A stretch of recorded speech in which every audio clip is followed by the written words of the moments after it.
Ya, assalamualaikum warahmatullahi wabarakatuh. Ya, alhamdulillahirobbilalamin wa bihi nasta'in wa ala umuri dunya waddin. Wassalatu wassalamu ala asyrofil anbiya'i wal mursalin sayyidina wa maulana Muhammadin wa ala alihi washabihi ajmain, amma ba'du. Ya, yang terhormat kepada Abiani dan Media selaku pengasuh Pondok Pesantren Seperti Amar bin Fidah, yang terhormat kepada pengurus para dan guru teman-teman saya serta keluarga saya guru yang saya cintai serta saya banggakan. Nah, jadi hari ini perkenalkan, nama saya Indra Iza Munahidah. Saya dari Kasimir MTs Laura bin Fidah. Nah, jadi hari ini saya akan mempresentasikan pertanyaan majelis saya yang berjudul tentang matematika pada awal peradaban manusia. Nah, yang pertama ya, ini adalah matematika prasejarah atau awal pemikiran matematika. Nah, jadi matematika itu kamera buat thumbnail.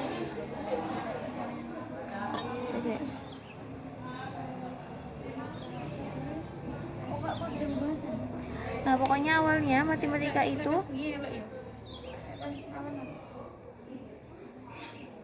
terletak di dalam konsep bilangan, besaran, dan bangunan. Terus konsep ini itu berlaku umum bagi manusia dan juga menjadi bagian sehari-hari dalam kawanan pemburu. Nah, matematika ini ditemukan di pegunungan Lebombo, Swaziland, dan berasal dari tahun 3500 sebelum Masehi, serta digunakan sebagai alat untuk menjumlah hewan hasil buruan. Nah, matematika tuh kayak gini. Pokoknya itu di kayak batu-batu gitu. Nah, terus yang kedua yaitu adalah matematika timur dekat kuno yang pokoknya berasal dari Babilonia, yang dikembangkan oleh bangsa Mesopotamia yang sekarang itu disebut dengan Irak. Nah, awalnya konsep ini tuh pokoknya, dan ini tuh ditulis menggunakan sistem bilangan sexagesimal atau berbasis 60. Nah, pada saat itu juga diturunkan bahwa bilangan 60 pokoknya itu kayak diturunkan penggunaan bilangan 60 detik sama dengan 1 menit dan 60 menit sama dengan 1 jam. Dan 360 atau 60 kali 60 adalah derajat untuk satu putaran lingkaran.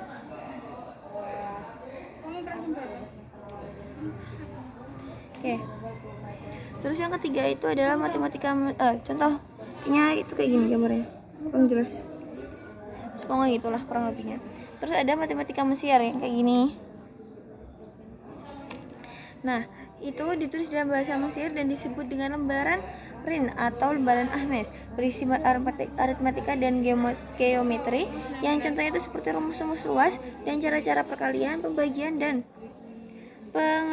pengerjaan, pecahan, bilangan komposit dan bilangan prima atau rata-rata aritmatika, geometri, dan harmoni, serta berisi cara menyelesaikan persamaan linear orde 1, juga barisan aritmatika dan geometri.